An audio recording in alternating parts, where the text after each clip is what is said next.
नमस्कार भाई मैंने मुझे कथावाचक रवि आपन को स्वागत करछि गोटे नुआ एपिसोड को ये एपिसोड रे आम मैंने शुणा सागर अभियान कहानी परवर्ती भाग। ये कहानीटी जुलूस फर्न द्वारा लिखित। तांकर मूल कहानी ना हूँ एड्रिफ्ट इन द पैसिफिक। यह तार ओडिया अनुवाद। आगु जो भाग आम शुणी से आम जानी सर्विस जंगल गोटे पक्षी धरिकी आनी से एमु पक्षी को जो दिन से पोषिलानी से दिन से भारी गेलबसर कर तार इच्छा थाए से पोषा मानले से चढ़। दिने से गड़न को कहला, अरे गड़न भाई पक्षीटा पोषा मानिगला मुझे ताऊपर चढ़ी। गड़न दलपति होइतिबारु प्रथम प्रस्ताव राजी हेलानी, किंतु मजा देखापी तार भी मन थाए। सेसबू से कौन आपत्ति कला ना। ठीक है से दिन उपर बेला सर्विस एमु पक्षी उपर चढ़ी बुलिब। सर्विस सकाळ गोटाक लगी लगी पक्षीर मुहटा को गोटे ढांकुनी दे बांधि पकईला। बिचरा पक्षीटा को आउ किछि देखागला नहीं, से असहाय हो पड़ा। एथर सर्विस पक्षीर बेकरे गोटे लगाम बांधि पकईला। उपर बेला पक्षीटा को गुहा भीतर बना जाई बाहर रखागला। ता गोड़े गोटे लंबा दौड़ी बंधा होता है। पिला माने हो हो हो चारि पाखे नाचु था। एमु पक्षीर पिठिरे चढ़िले केते मजा न हो। शेषक दुई जन पिला पक्षीटा को भिड़ी धरले और सर्विस ता पिठी ऊपर जाई बसिला। से ठीक ठाक होई हाथ में लगाम धरी छाट धरी बसी पड़ा पर पक्षी गोड़े जो दौड़ीटा बंधा होता से दौड़ी को फिटई दिगला। पिला दुई जन पक्षीटा को जोर रे धरता कथा होता है। सर्विस जिते कह छाड़ी दियो से छाड़देवे, किंतु पक्षीर पिठी में बसी जापर सर्विस मुहटा कहीं फिका पड़गला। ताकू भारी डर मारला। आगे मस्त बड़ जंगल, जदि पक्षीटा ताकू धरी जंगल भितर केउआड़े नहीं चलीज तेरे तार कौन आ प्राण रेणु छाड़ी दियो बोली कथा पदक ता पार्टी बाहरलानी। किंतु अन्य पिला माने याडे भारी उद्विग्न हो पड़े। किए कहला आ डेरी कहीं एतक छाड़ दियो रे। किए कहला किरे डर लगुच कि माइचियाटे। आउ किए कहला दे तू चला नहले मु चलैबी। हठात सर्विस पार्टी बाहरला दे छाड़ दे। किंतु आश्चर्य कथा पक्षीटा ऊँकी चूँ किछि कला ना। नाना कल्पना जल्पना आरंभ होगला। पक्षीटा को पछरू केते जण ठेलिले, किंतु ना पक्षीटा जमा घुंचलानी। कथा कौन शेष को समस्ते भाविले ता मुहर ढांकुनीटा को काटिदेले से निश्चय दौड़। सर्विस ता हाथर छाटरे ढांकुनीटा को काढ़ीदेला। सतकू सत ढांकुनीटा खोलजा मात्रे पक्षीटा दी डेणा मेलाई तीर पर उड़िला। गला गला बोली रड़ी छाड़ी पिला माने ता पछरे दौड़ले। सर्विस लगानटा को प्राणप्राणे टाणी धरताए।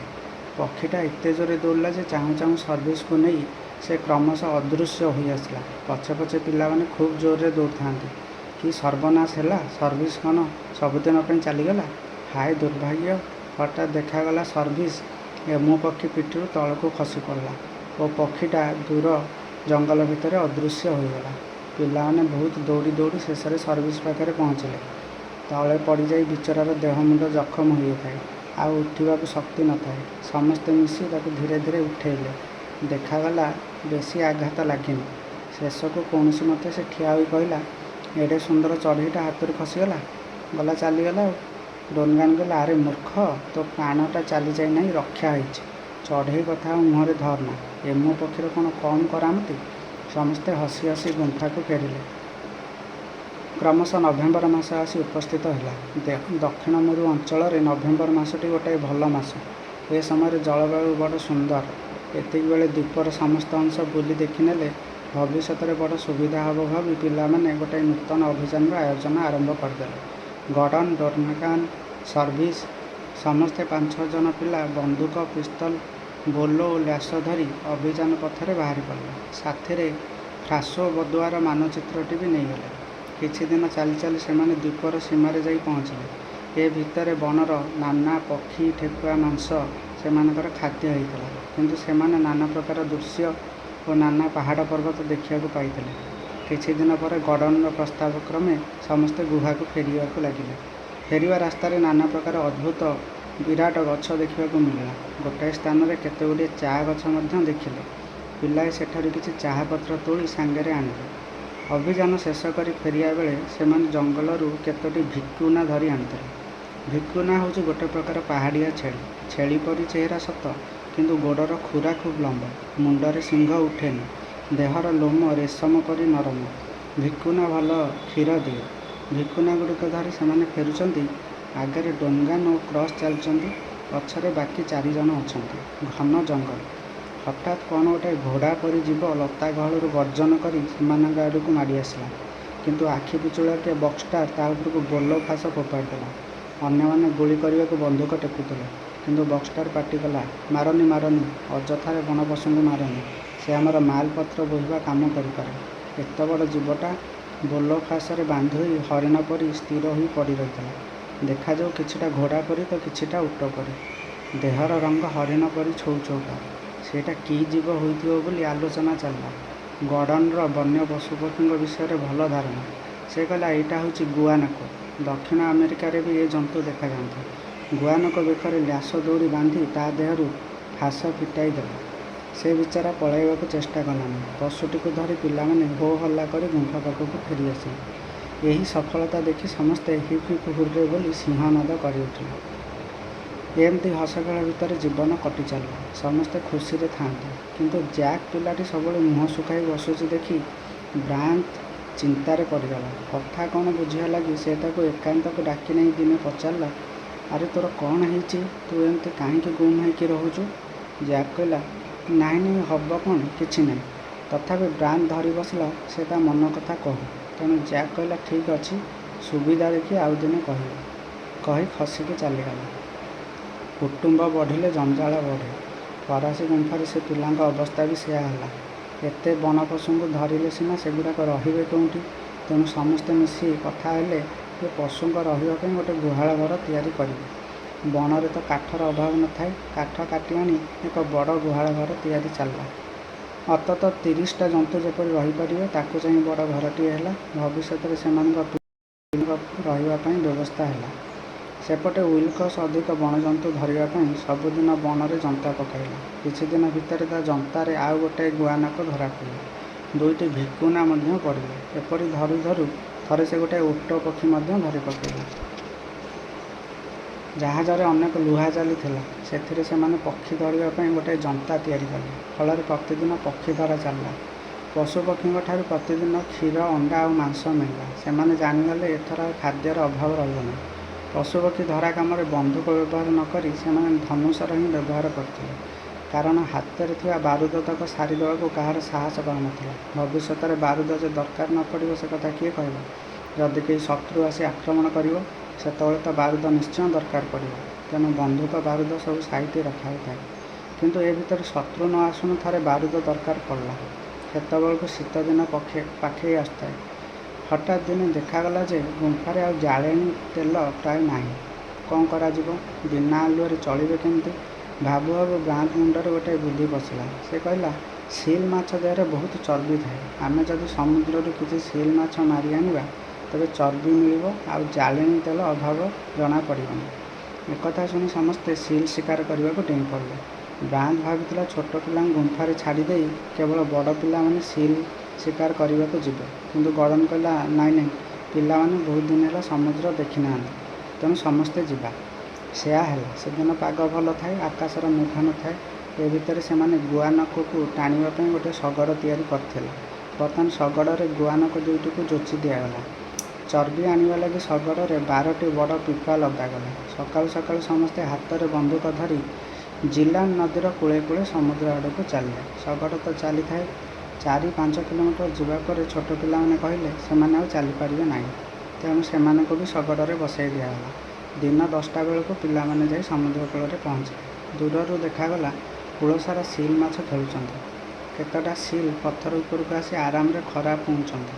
ଜୀବନରେ ସେମାନେ ବୋଧହୁଏ କେବେ ମଣିଷ ଦେଖିନାହାନ୍ତି, ନହେଲେ ଏମିତି ନିର୍ଭୟରେ ଶୋଇଥାନ୍ତେ। ପାଟିତୁଣ୍ଡ ନ କରି ବଡ଼ ବଡ଼ ପିଲାମାନେ ବନ୍ଧୁକ ସଜାଇ ଧରି କୂଳ ଆଡ଼େ ଚାଲିଲେ। ଆଜି ତ ଆଉ ଗୁଳିବାରୁଦ ସରିଯିବ ବୋଲି ଲୋଭ କଲେ ଚଳିବନି। କେତେଟା ସିଲ୍ ମାରିବାକୁ ହିଁ ପଡ଼ିବ। ମଣିଷ ତ ଅବସ୍ଥାର ଦାସ। ପରସ୍ପରଠାରୁ 50 ହାତ ଦୂରରେ ରହି ସେମାନେ ଗୋଟାଏ ଅର୍ଦ୍ଧବୃତ୍ତ ଆକାରରେ କୂଳକୁ ଚାଲିଲେ। ସିଲ୍ଙ୍କ ପାଖ ପାଖ ହେଉ ହେଉ ବ୍ରାୟାନ୍ତର ଠାର ପାଇ ସମସ୍ତେ ଏକା ସମୟରେ ଗୁଳି ଚଳାଇଲେ। ସେଥିରୁ ଗୋଟିଏ ବି ଗୁଳି ନଷ୍ଟ ହେଲା ନାହିଁ। ଚାହୁଁ ଚାହୁଁ ଗୁଡ଼ାଏ ସିଲ୍ ମରିଗଲେ। ଅନ୍ୟଗୁଡ଼ାକ ପ୍ରାଣ ନେଇ ପାଣିରେ ପଶିଗଲେ। ପିଲାମାନେ ହୋ ହଲ୍ଲା କରି ମଲା ସିଲ୍ଙ୍କ ପାଖକୁ ଧାଇଁଲେ। ଦେଖାଗଲା ସେଦିନ 30ଟା ସିଲ୍ ମରିଛନ୍ତି। ନଈରେ ଗାଧୁଆ ସାରି ଜଳଖିଆ କରିସାରିବା ପରେ ଛୁରୀ, କଟୁରୀ ଓ କୁରାଢ଼ୀ ଧରି ସମସ୍ତେ ସିଲ୍ କାଟିବାକୁ ବସିପଡ଼ିଲେ। ସତରେ ସେଇଟା ଗୋଟେ ଭାରି ବିଭତ୍ସ କାମ। ଲୁଗାପଟା, ଦେହ, ମୁହଁ ସବୁଆଡ଼େ ସିଲ୍ ମାଛର ରକ୍ତ ଓ ମାଂସ ଛିଟିକା ଲାଗିଗଲା। ମାଛ ଖଣ୍ଡଗୁଡ଼ାକ ଗଦାଇ ଦେବା ପରେ ସେମାନେ ପୁଣି ଥରେ ଗାଧୋଇ ପକାଇଲେ। ସେପଟେ ମୋକ ଚୁଲି ଜାଳି ଗୋଟେ ବିରାଟ କଡ଼େଇ ବସାଇଦେଲା। ପାଣି ଫୁଟି ଆସିବାରୁ ସେଥିରେ ମାଛ ଖଣ୍ଡ ପକାଇ ସିଝାଗଲା। ମାଛର ଚର୍ବି ସବୁ ପାଣି ଉପରେ ବୋଳ ହୋଇ ଭାସି ଉଠିଲା। ସେହି ଚର୍ବିକୁ ଚଟୁରେ କାଢ଼ି ପିପାମାନଙ୍କରେ ଭର୍ତ୍ତି କରାଗଲା। ଦୁର୍ଗନ୍ଧରେ ଖଣ୍ଡମଣ୍ଡଳ କମ୍ପୁଥାଏ। ନାକରେ ରୁମାଲ ଦେଇ ପିଲାମାନେ କାମରେ ଲାଗିଥାନ୍ତି। ରାତି 8ଟା ବେଳକୁ ଦେଖାଗଲା ମାତ୍ର ଅଧେ ସିଲ୍ ମାଛରୁ ଚର୍ବି ବାହାରିଛି। ରାତିରେ କାମ ବନ୍ଦ କରି ତା ପରଦିନ ସକାଳୁ ପୁଣି ଥରେ କାମ ଚାଲିଲା। ସନ୍ଧ୍ୟା ପର୍ଯ୍ୟନ୍ତ ଚର୍ବି ସଂଗ୍ରହ ଚାଲିଲା। 12 ପିପା ଚର୍ବି ହୋଇଗଲାରୁ କାମ ବନ୍ଦ କରାଗଲା। ହିସାବ କରି ଦେଖାଗଲା ଯେ ସେଇ କେତେ ଶହ ଗ୍ୟାଲେନ୍ ଚର୍ବିରେ ଶୀତଦିନଟା ଚଳିଯିବ। ଦେଖୁ ଦେଖୁ ବଡ଼ଦିନ ପାଖେଇ ଆସିଲା। ଦକ୍ଷିଣ ଗୋଲାର୍ଦ୍ଧରେ ଡିସେମ୍ବରଟା ଗ୍ରୀଷ୍ମ ଋତୁ। ପିଲାମାନେ ବଡ଼ଦିନ ଉତ୍ସବ ପାଇଁ ସଜବାଜ ହୋଇଗଲେ। ବିଭିନ୍ନ ସୁନ୍ଦର ଡାଳପତ୍ର ଆଣି ଗୁମ୍ଫାର ଚାରିପାଖ ସଜାଇ ଦେଲେ। ସାଥିରେ ତ 2ଟି କମାଣ ଥାଏ। ବଡ଼ଦିନ ସକାଳୁ ସକାଳୁ ଉତ୍ସବ ଆରମ୍ଭ ହୋଇ କମାଣ ଫୁଟାଇ ଦିଆଗଲା। ପିଲାମାନେ ଭଲ ଭଲ ପୋଷାକ ପିନ୍ଧି ହୋ ହଲ୍ଲା କରି ନାଚିଲେ। ଖରାବେଳେ କ୍ରିକେଟ, ଫୁଟବଲ ଖେଳ ହେଲା। ଜାହାଜର ଭଙ୍ଗାପଟା ସବୁ ସଜାଇ ଗୋଟାଏ ମଞ୍ଚ କରାଗଲା। ଛିଣ୍ଡା ପାଲରେ ସିନ୍ ଓ ଡ୍ରପ୍ କରି ରାତିରେ ସେମାନେ ସେକ୍ସପିୟରଙ୍କର ଗୋଟେ ନାଟକ ମଞ୍ଚସ୍ଥ କଲେ। ବଡ଼ଦିନ ଉତ୍ସବ ପରେ ଆସିଲା ନୂଆବର୍ଷ। ଉତ୍ସବ ପରେ ଉତ୍ସବ, ଆନନ୍ଦ ପରେ ଆନନ୍ଦ। ପିଲାମାନେ ହସ ଖୁସି ଓ ଖେଳକୁଦରେ ମାତି ରହିଥିବା ବେଳେ ଦୁନିଆର ଆଉ ସବୁ କଥା ପାସୋରି ପକାନ୍ତି। କିନ୍ତୁ ଅତି ଲେମ୍ବୁ ଚିପୁଡ଼ିଲେ ପିତା।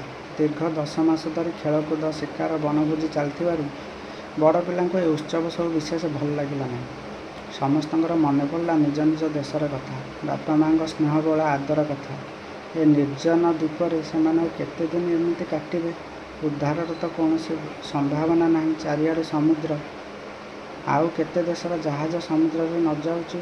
ଏ ବାଟ ଦେଇ କ'ଣ ଗୋଟାଏ ହେଲେ ଜାହାଜ ଯାଉନାହିଁ? ରକ୍ଷା ହେଇଛି ଏପର୍ଯ୍ୟନ୍ତ କାହାରି ଦେହପା ସେପରି ଖରାପ ହେଇନି।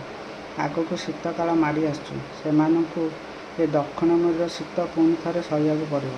ଏଥିରୁ ରକ୍ଷା ପାଇବା ପାଇଁ କ'ଣ କିଛି ଉପାୟ ନାହିଁ? ପିଲାମାନେ ଗୁଡ଼ିଏ ପଶୁପକ୍ଷୀ ପାଳିଥାନ୍ତି। ସେମାନଙ୍କ ସହିତ ଛୋଟ ପିଲାଙ୍କର ବହୁତ ସମୟ କଟେ। ଆଗକୁ ଯେଉଁ ଶୀତ ଋତୁ ମାଡ଼ି ଆସୁଛି ସେ ଭିତରେ ଏ ପଶୁପକ୍ଷୀଙ୍କ ଭିତରୁ ଅଧିକାଂଶ ମରିଯିବେ। ତେଣୁ ସେମାନଙ୍କୁ ଶୀତ ଦାଉରୁ ରକ୍ଷା କରିବା ଲାଗି ପିଲାମାନେ କେତୋଟି ଭଲ ଗୁହାଳ ଓ ବସାଘର ତିଆରି କରିଦେଲେ। ଦିନେ ବ୍ରାଣ୍ଡ ଗଡ଼ନକୁ ଡାକି କହିଲା, ଆଚ୍ଛା ଭାଇ, ତୁ କ'ଣ ଭାବୁଛୁ ଏ ଦ୍ୱୀପର ପୂର୍ବ ଦିଗରେ ଖାଲି ସମୁଦ୍ର ଅଛି? ତାହା ବି କ'ଣ ଗୋଟେ ବଡ଼ ସମୁଦ୍ର? ପାଖରେ କୌଣସି ସ୍ଥଳଭାଗ ନାହିଁ? ମୁଁ କିନ୍ତୁ ଏଥିରେ ଏକମତ ନୁହେଁ। ମୁଁ ଭାବୁଛି ସେ ସମୁଦ୍ରଟା ଗୋଟାଏ ପ୍ରଣାଳୀ। ଏ ଦ୍ୱୀପର ଅଳ୍ପ କିଛି ଦୂରରେ ନିଶ୍ଚୟ ଅନ୍ୟ କୌଣସି ସ୍ଥଳଭାଗ ଅଛି। ବ୍ରାଣ୍ଡ କହିଲା, ଥାଇପାରେ, ନଥାଇ ବି ପାରେ। ତାପରେ କିଛି ସମୟ ଚିନ୍ତା କରି କହିଲା, ତେଣୁ ମୁଁ କ'ଣ କହୁଛି କି ଶୀତ ଋତୁ ଆସିବା ପୂର୍ବରୁ ଆମେ ଥରେ ହ୍ରଦ ଆରପଟକୁ ଯାଇ ସମୁଦ୍ର କୂଳଟା ଦେଖି ନିଅନ୍ତେ। ବ୍ରାଣ୍ଡର ପ୍ରସ୍ତାବରେ ଗଡ଼ନ ରାଜି ହେଲା। ଠିକ୍ ହେଲା।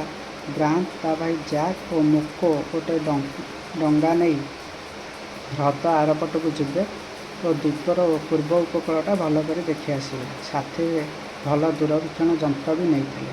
ମୋକୋକୁ ନେବାର ଉଦ୍ଦେଶ୍ୟ ହେଲା, ସେ ଭଲ ନାଆ ଚଳାଇ ଜାଣେ। ସେ ସାଙ୍ଗରେ ଥିଲେ ଅସୁବିଧା ହେବନି। ସେଦିନ ଫେବୃଆରୀ 4 ତାରିଖ। ସକାଳ 8ଟା ବେଳେ ବ୍ରାଣ୍ଡ, ମୋକୋ ଓ ଜ୍ୟାକ୍ ହ୍ରଦ ଭିତରେ ନାଆ ଛାଡ଼ିଲେ। ଦକ୍ଷିଣ ପଶ୍ଚିମ ଦିଗରୁ ପବନ ଦଉଥାଏ। ପାଲଟା ଟାଙ୍ଗି ଦେଇ ପିଲାମାନେ ଆନନ୍ଦରେ ବସିଲେ। ମୋକୋ ମଙ୍ଗ ଧରିଥାଏ। ଭଲ ସରଳ ଗତିରେ ଡଙ୍ଗାଟି ଚାଲିଥାଏ। 2-4 ଘଣ୍ଟା ଭିତରେ ସେମାନେ ଆସି ଡଙ୍ଗା ଆସି ହ୍ରଦର ମଝିରେ ଲାଗିଗଲା। ହ୍ରଦ ମଝିରେ ଗୋଟାଏ ବଡ଼ ଧରଣର ଲହରୀ ଉଠୁଥାଏ। ଲହରୀ ଦେଖି ବ୍ରାଣ୍ଡ କହିଲା, ହ୍ରଦଟା ପ୍ରକୃତରେ ହ୍ରଦ ନୁହେଁ, କିଛି ଗୋଟେ ବଡ଼ ନଦୀ ହୋଇଥିବ। ସମ୍ଭବତଃ ନଈ ସୁଅରେ ପଡ଼ି ଡଙ୍ଗାଟା ଆଗକୁ ଚାଲିଛି। ମନରେ କୌତୂହଳ ଜାତ ହେଲା। ନଦୀର କୂଳଟା କେତେ ଦୂରରେ ଅଛି ବୋଲି ଦେଖିବା ପାଇଁ ପିଲାମାନେ ଦୂରବୀକ୍ଷଣ ଯନ୍ତ୍ର ବାହାର କରି ଚାହିଁଲେ। ବହୁ ଦୂରରୁ ଝାପ୍ସା ହୋଇ କ'ଣ ସବୁ ଦେଖାଗଲା। ହେଇପାରେ ସେଇଟା ହିଁ ନଈର କୂଳ। ଦିନ ପ୍ରାୟ 4ଟା ବେଳକୁ ଡଙ୍ଗା ଯାଇ ପୂର୍ବ ଉପକୂଳର ପାଖାପାଖି ହେଲା। କୂଳର ଗଛପତ୍ର ସବୁ ଦେଖାଗଲା।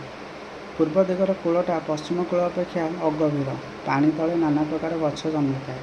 ନିର୍ମଳ ଜଳ ଦେଇ ସେଗୁଡ଼ାକ ପରୀରାଇଜର ଗଛପତ୍ର ପରି ଦେଖାଯାଉଥାନ୍ତି। ମାନଚିତ୍ରରେ ଲେଖା ଥିଲା, ହ୍ରଦର ପୂର୍ବ ଦିଗରେ ଗୋଟାଏ ନଈ ବହିଯାଉଛି।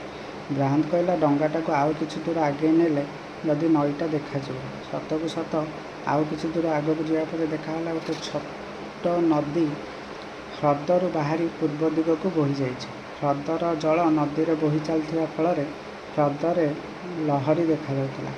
ଏକଥା ଏତେବେଳେ ଯାଇ ପିଲାମାନେ ବୁଝିଲେ। ଡଙ୍ଗାଟାକୁ ନଈ ଭିତରେ ଅଳ୍ପ କିଛି ଦୂର ବୋହି ନେଇ କୂଳରେ ଲଗାଇ ଦିଆଗଲା। ସେଠାରେ ଗୋଟାଏ ମସ୍ତବଡ଼ ଓକ୍ ଗଛ ଥାଏ। ଓକ୍ ଗଛର ବରଗଛ ଜାତିର ଗୋଟାଏ ଗଛ। ଗଛ ତଳେ ପିଲା 3 ଜଣ ତମ୍ବୁ ପକାଇ ଆସ୍ଥାନ ଜମାଇଲେ। କଥା ହେଲା, ସେଠାରେ ରାତିଟା କଟାଇ ସକାଳୁ ସକାଳୁ ନଦୀରେ ଡଙ୍ଗା ଭାଇ ଆଗକୁ ଚାଲିବେ। ସମୁଦ୍ର କୂଳରେ ପହଞ୍ଚିବା ପାଇଁ ନଈ ପଥଟା ସୁବିଧା। ସେତେବେଳକୁ ରାତି ଆସିଗଲାଣି। ମୁକ ଆଉ ବିଳମ୍ବ ନ କରି ଜଙ୍ଗଲ ଭିତରକୁ ପଶିଲା। 10-15 ମିନିଟ୍ ଭିତରେ ଗୁଡ଼ାଏ ଶୁଖିଲା ଡାଳପତ୍ର ଜମା କରିଦେଇ ସେଥିରେ ନିଆଁ ଲଗାଇଦେଲେ। ନିଆଁ ଲାଗିଲେ ଆଖପାଖର ଜନ୍ତୁମାନେ ଭୟରେ ଦୂରକୁ ଚାଲିଯିବେ। ଏଥିପାଇଁ ଜଙ୍ଗଲୀ ଲୋକ ଜଙ୍ଗଲରେ ନିଆଁ ଜଳାନ୍ତି। ନିଆଁଟା ମନୁଷ୍ୟର ଗୋଟାଏ ବଡ଼ ଆବିଷ୍କାର। ସେଇ ନିଆଁ ପାଖରେ ରାତିଟା କଟିଗଲା। ତା ପରଦିନ ସକାଳୁ 3 ବନ୍ଧୁ ଉଠିଲେ। ନଈ ପାଣିରେ ମୁହଁ ହାତ ଧୋଇ ପକାଇ ତମ୍ବୁ ଉଠାଇଲେ। ଜିନିଷପତ୍ର ସବୁ ଡଙ୍ଗା ଉପରକୁ ନେଇ ଆସିବା ପରେ ଆଉ କାଳ ବିଳମ୍ବ ନ କରି ଡଙ୍ଗା ଛାଡ଼ିଦେଲେ। ନଈରେ ସେତେବେଳକୁ ପ୍ରବଳ ସୁଅ। ହ୍ରଦର ଅଗାଧ ଜଳରାଶି ନଈପଥ ଦେଇ ଅବିଶ୍ରାନ୍ତ ଗତିରେ କଳକଳ ହୋଇ ସମୁଦ୍ରକୁ ବୋହି ଚାଲିଛି। ସମୁଦ୍ରରେ ସେତେବେଳକୁ ଭଟ୍ଟା ପଡ଼ିଥାଏ ଯେ ସୁଅଟା ବେଶୀ ଟାଣ ହୋଇଥାଏ। ଏ ସୁଅରେ ଆହୁଲା ବା କାତର କୌଣସି ଆବଶ୍ୟକତା ପଡ଼ିଲା ନାହିଁ। ଡଙ୍ଗା ତାର ଆପେ ଆପେ ଚାଲିଲା। ମୁକ ତାର ଅଭିଜ୍ଞତା ଦୃଷ୍ଟିରୁ କହିଲା, ଆଉ 8-10 ମାଇଲ ବାଟ ଆହୁଲା ଧରିବାକୁ ପଡ଼ିବନି। ବାଟରେ ପ୍ରଥମେ ପଡ଼ିଲା ନିଘଞ୍ଚ ଜଙ୍ଗଲ। କିନ୍ତୁ 2-4 ଘଣ୍ଟା ପରେ ଜଙ୍ଗଲ ପତଳା ହୋଇ ଆସିଲା। କାଁ ଭାଁ ଗୋଟାଏ ଦୁଇଟି ଗଛ ଦେଖାଗଲା। ତାପରେ ଦେଖାଗଲା ମାଟି ଉପରେ ମଝିରେ ମଝିରେ ବାଲିପଠା। ପବନରେ ଟିକେ ଲୁଣି ଗନ୍ଧ ବି ବାରିହେଲା। କିନ୍ତୁ ଆଗକୁ ଦେଖାଗଲା ଅନେକ ଶୁଖିଲା ପାହାଡ଼। ଜ୍ୟାକ୍ କହିଲା, ଏଥର ବୋଧହୁଏ ସମୁଦ୍ର ପାଖେଇ ଆସିଲା। ସତକୁ ସତ ଆଉ ଘଣ୍ଟାଏ ଭିତରେ ଦୂରରେ ସମୁଦ୍ରର ନୀଳରେଖା ଦେଖାଗଲା।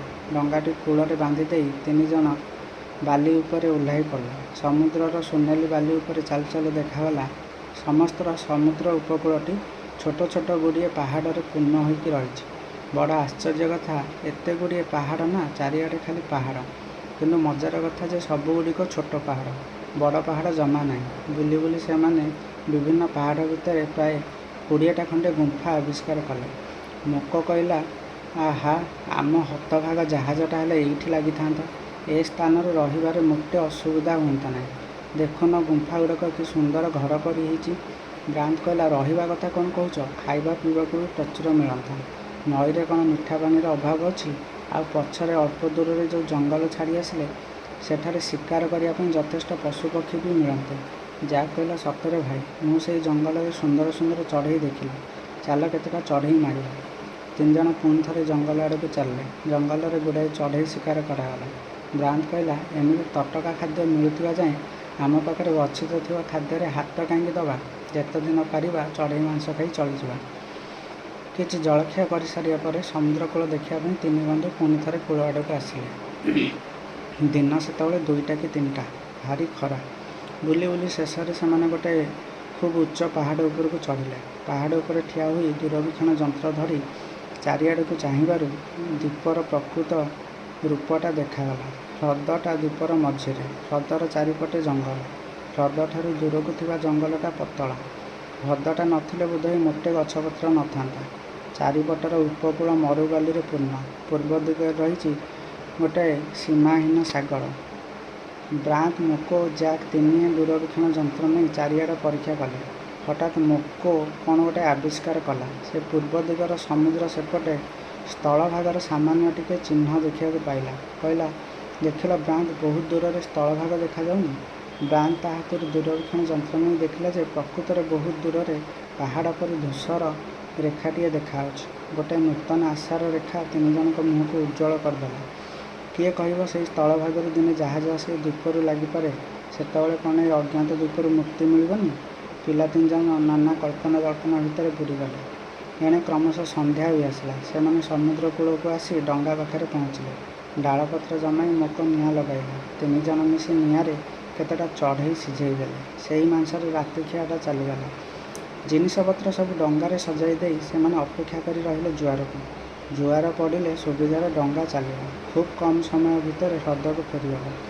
ବସୁ ବସୁ ମୁକ ଟିକିଏ ଶୋଇପଡ଼ିଲା। କେତେ ସମୟ ଶୋଇଲା ତାର ଆଉ ହିସାବ ଅଛି। ହଠାତ୍ କାହାର ଗୋଟେ କଇଁ କଇଁ କାନ୍ଦ ଶୁଣି ମୁକର ନିଦ ଭାଙ୍ଗିଲା। ଆଖି ମଳି ମଳି ଚାରିଆଡ଼କୁ ଦେଖିଲା ଯେ ପାଖରେ ବ୍ରାଣ୍ଡ ନାହିଁ କି ଜ୍ୟାକ୍ ନାହିଁ। ସେଇ ଆଖପାଖରୁ କେଉଁଠି ଗୋଟେ କଇଁ କଇଁ କାନ୍ଦ ଶୁଭୁଛି। କଥା କ'ଣ, କିଏ ଏମିତି କାନ୍ଦୁଛି? ମୁକ କିଛି ବୁଝିପାରିଲା ନାହିଁ। ଶବ୍ଦଟା ଯେଉଁଆଡ଼ୁ ଆସୁଥିଲା ସେଇଆଡ଼କୁ କିଛି ବାଟ ଯାଇ ଦେଖିଲା ଯେ ବ୍ରାଣ୍ଡ ଗୋଟାଏ ଗଛକୁ ଆଉଜି ଗମ୍ଭୀର ହୋଇ ବସିଛି। ତା ଆଗରେ ତା ଭାଇ ଜ୍ୟାକ୍ ଆଣ୍ଠୁମାଡ଼ି ବସି କାନ୍ଦି କାନ୍ଦି ତାର ଦୋଷ କଥା କହୁଛି। ଏଇ ଅଦ୍ଭୁତ ଦୃଶ୍ୟ ଦେଖି ମୁକ ଆଉ ଆଗକୁ ନ ଯାଇ ଗୋଟାଏ ଗଛ ଆଢ଼ୁଆଳରେ ରହି ଦୁଇ ଭାଇଙ୍କର କଥାବାର୍ତ୍ତା ଶୁଣିଲା।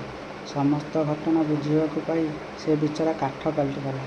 ଓଃ, କି ମାରାତ୍ମକ ଭୁଲ ନ କରିଛି ଜ୍ୟାକ୍। ସବୁ କଥା କହିସାରି ଜ୍ୟାକ୍ ହାତ ଯୋଡ଼ି ଭାଇକି କ୍ଷମା ମାଗିଲା। ବ୍ରାଣ୍ଡ ଆଖିରୁ ଲୁହ ଝରିପଡ଼ିଲା। ସେ ଜ୍ୟାକ୍କୁ ଛାତି ଉପରକୁ ଟାଣିଲା। ମୁକର ଆଖି ବି ଜକେଇ ଆସିଲା। ସେ କିଛି ଶବ୍ଦ ନ କରି ଡଙ୍ଗା ପାଖକୁ ଫେରି ଆସିଲା। କିଛି ସମୟ ପରେ ବ୍ରାଣ୍ଡ ଓ ଜ୍ୟାକ୍ ଡଙ୍ଗା ପାଖକୁ ଆସିଲେ। ସେତେବେଳକୁ ଜୁଆର ଆସିନଥାଏ। ମୁକ ଚୁପ୍ ହୋଇକି ବସିଥାଏ। ଦୁଇ ଭାଇ ଆସି ଚୁପ୍ ହୋଇ ବସିଲେ। ଚାରିଆଡ଼େ ଅନ୍ଧାର। କେବଳ ଡଙ୍ଗାରେ ଜଳୁଥାଏ ଗୋଟାଏ ଛୋଟ ଲଣ୍ଠନ। ତଳେ ବୋହି ଯାଉଥାଏ ନଈର ପାଣି କୁଳୁ କୁଳୁ ଶବ୍ଦ କରି। ନୀରବତା ଭାଙ୍ଗିକି ମୁକ କହିଲା, ତୁମର ସବୁ କଥା ମୁଁ ଶୁଣିଦେଲି।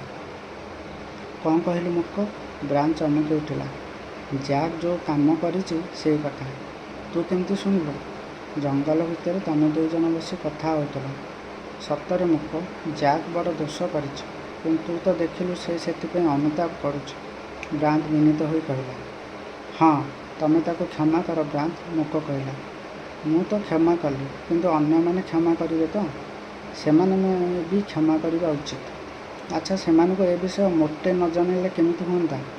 ମୁକ, ତୁ ଯଦି ଜ୍ୟାକ୍କୁ କ୍ଷମା ନ କରୁ ଦଳର ସବୁ ପିଲା ଏ ବିଷୟ ଜାଣିଯିବେ।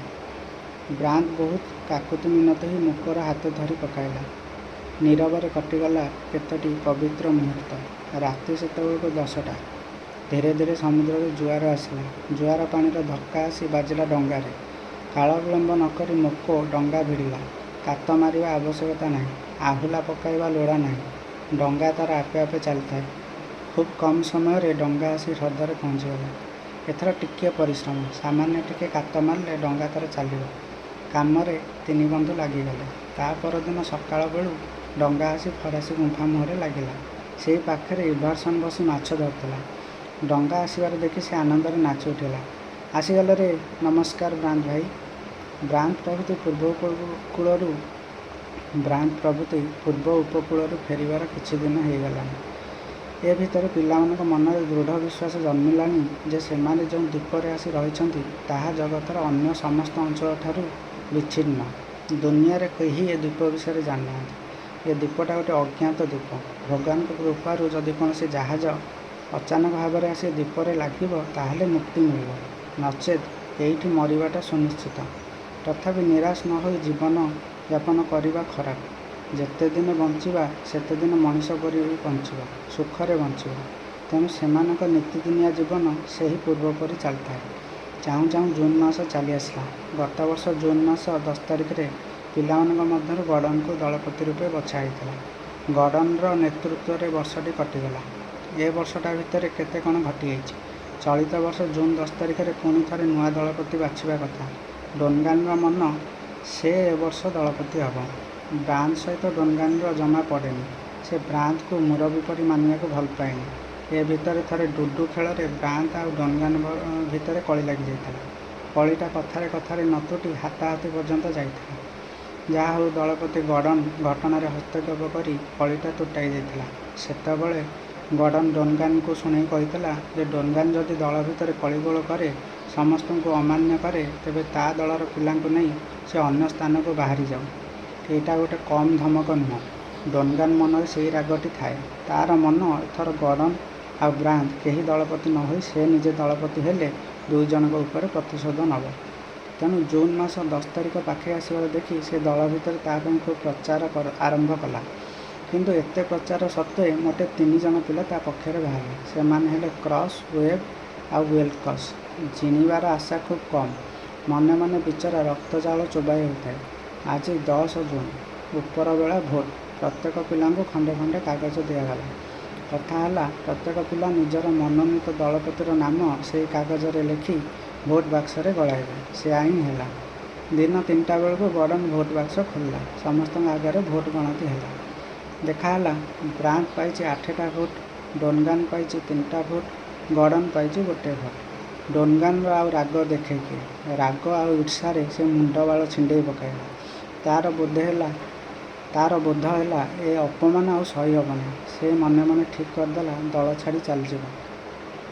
ताकू पसंद करुवा अन्य मानक दल छाड़ी चलଯିबा मताइब। एत बड़ द्वीपटा पड़ी केउंटी कौन टिके आश्रय मिलबनी। अपमान सही रहा अपेक्षा असुविधा सही रहा भल। किंतु ए विषय टिके अन्य मानक सहित विचार करने को पड़ो। तरतर हेले चलिब ना। अंततः शीत दिनटा कटिजा दरकार। यही तो शीत दिन माड़ी आसला। आउ दिन केटा भितर बरफ पड़ सतकू सत शीत माड़ी आसला। आउ बाहर को जावा असंभव। पिला माने पढ़ापढ़ी रे मन देले। बहीपत्र तो अभाव न थाए। रीतिमत गोटे लाइब्रेरी थाए। बड़ बड़ पिला माने बही पढ़ी छोट पिला इतिहास भूगोल आ विज्ञानर कहानी शुणाइले। दिनकर कथा से दिन भारी शीत पड़ता है। बण पड़िया नदी ह्रद सब बरफ पलटि जाए। से दिन पिलांक भितर कथा है आज स्केटिंग खेल हम। समस्ते गरम जामा पिंधि गुंफा भितर बाहरी पड़े। स्केटिंग जोता पिंधि बरफ उपर जे जार करामती देखाइला।